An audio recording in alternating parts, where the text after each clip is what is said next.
Dhenuka, Skanda 10, Chapter 15. On attaining the Pauganda age, Rama and Krishna were placed in charge of cows. Vrindavana looked gay and Krishna amused himself with his companions in the forests.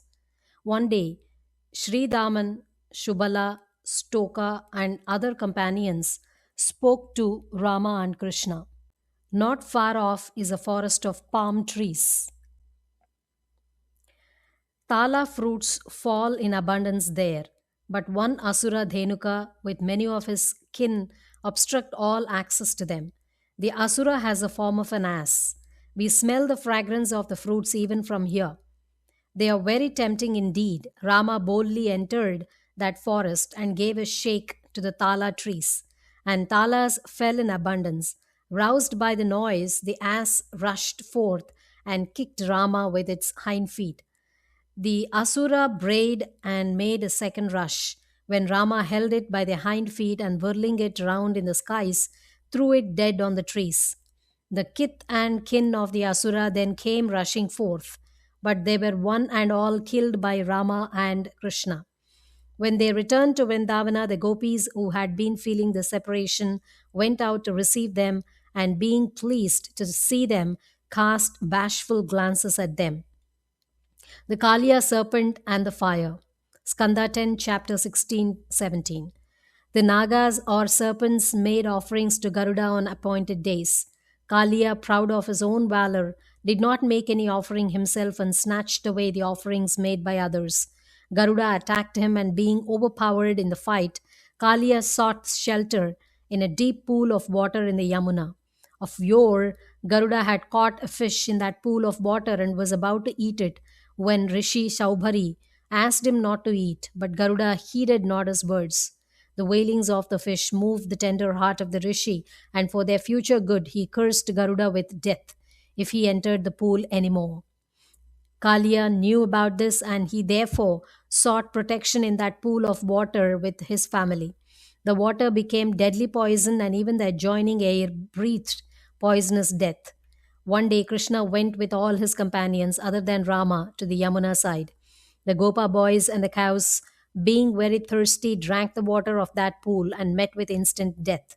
Krishna cast his Amrita pouring looks at them, and they got up, being restored to life. They looked at each other very much surprised. To purge the river, Krishna got upon a Kadamba tree and jumped into the pool of water. Kalia fiercely attacked him and stung him to the quick. The serpent then twined round Krishna. The cows wept. The Gopa boys became senseless. There were evil portents in Vrindavana. Nanda and other Gopas came out in search of Krishna. They saw him in the grasp of the powerful serpent and made loud wailings. A moment after, seeing how they all grieved for him, Krishna eluded the grasp of the serpent and moved dancing round him. The serpent, somewhat fatigued, also kept moving with its overspread hoods, fixing its looks on Krishna. Krishna then got upon the hoods, 1,000 in number, 100 being the chief, and danced on them, putting down the hood that tried to raise itself. It was a lovely sight, and the Devas sang in joy and rained flowers.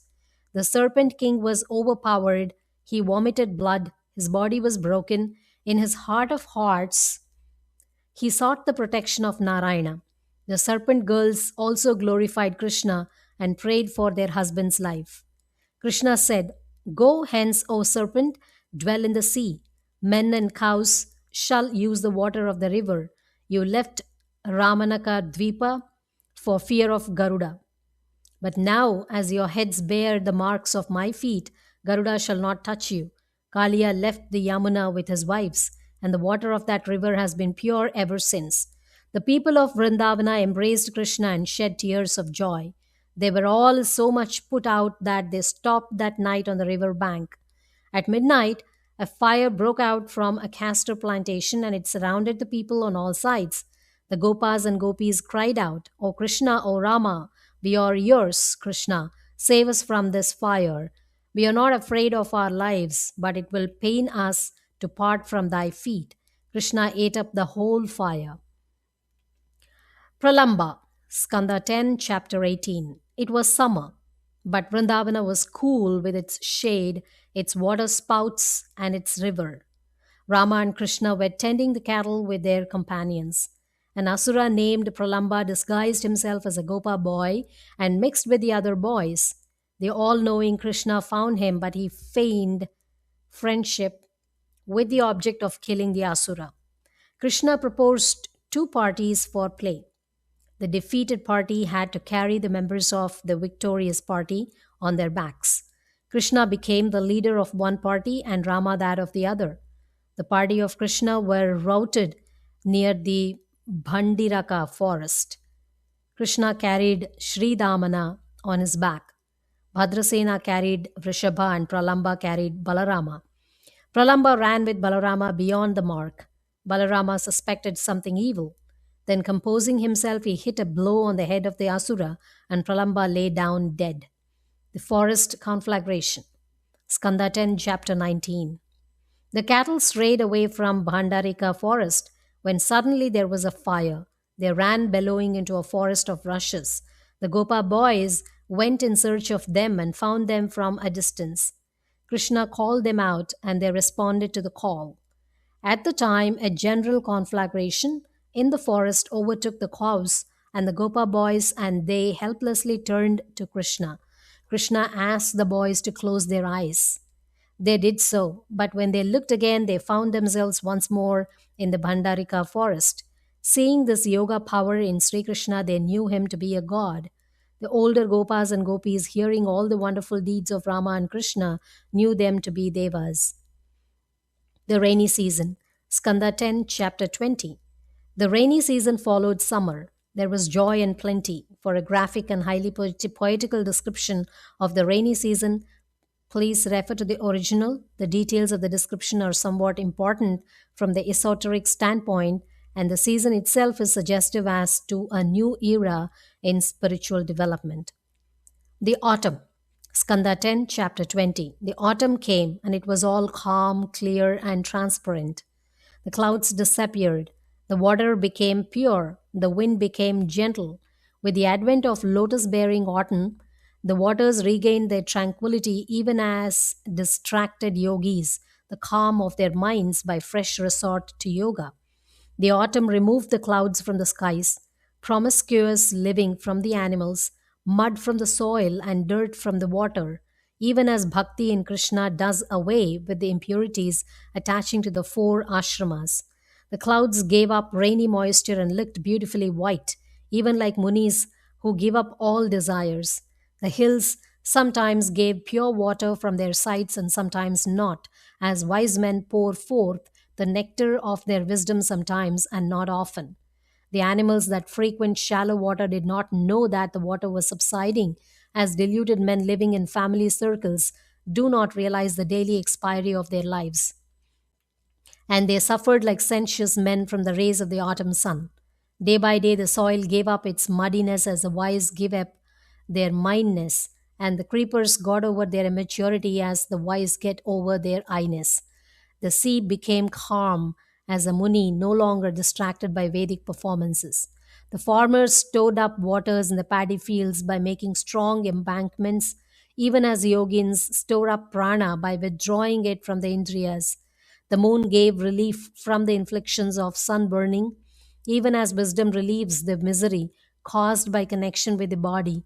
And as the sight of Sri Krishna removes all the sorrows of the gopis, the clear skies give a brilliant view of the stars, as the mind purified by sattva makes manifest the conclusions of the Mimamsa darshanas. The full moon shone above with all the stars as Sri Krishna shone on earth with the circle of Yadus. Sri Krishna and the Gopis. Skanda 10, chapter 21. Krishna roamed in the fresh forest with the cattle and his companions. He played upon the flute, and the gopis forgot themselves in hearing his music. They saw before their mind's eye the dancing Krishna filling the holes of the flute with nectar flowing from his lips, the peacock feather on his head, Karnikara flower on his ears, his cloth yellow like gold, and the Vaijayanti garland round his neck. Some exclaimed, "What better could the eyes feed upon than the lovely faces of Rama and Krishna? with the flutes touching their lips and their smiling glances. Some said, "How beautiful they look with garlands of mango twigs, peacock feather, and blue lotus. In the assembly of Gopas, they look like heroes on the theatrical stage." Others said, "What did that bamboo piece of a flute do that it should drink so hard the nectar flowing from Krishna's lips? The special possession of the gopis, that nothing should remain but the taste thereof. The water that nourished it is thrilling with joy, and the plant of which it is a shoot is shedding joysome tears." Some said, "Look, O companions, how lovely does Vrindavana look from the touch of Sri Krishna's lotus feet. Look there, the peacock madly dances to the tune of the flute, and other animals stand dumb on the summit of the hills and witness the scene. There is no spot on the earth like Vrindavana." Others said, "How blessed are these female deer that in the company of their husbands hear the music of the flute and make an offering of their loving looks." Other gopis said, "So tempting is this form of Krishna, and so alluring is the music of his flute, that even Deva girls become lost to themselves. Look how the cows drink that music with ears erect, and even the calves stand with their mother's milk in their mouths, eagerly listening to that sound.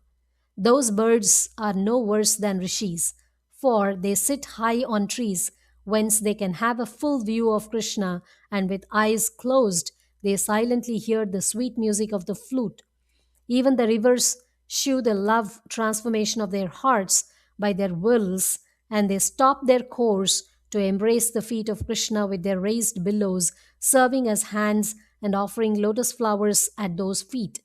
The clouds give shadow and they shed dewy flowers on Krishna. Most fortunate is Govardhana, for Krishna drives cattle on its sides and it makes its offerings of edibles and drink. The gopis became full of Krishna.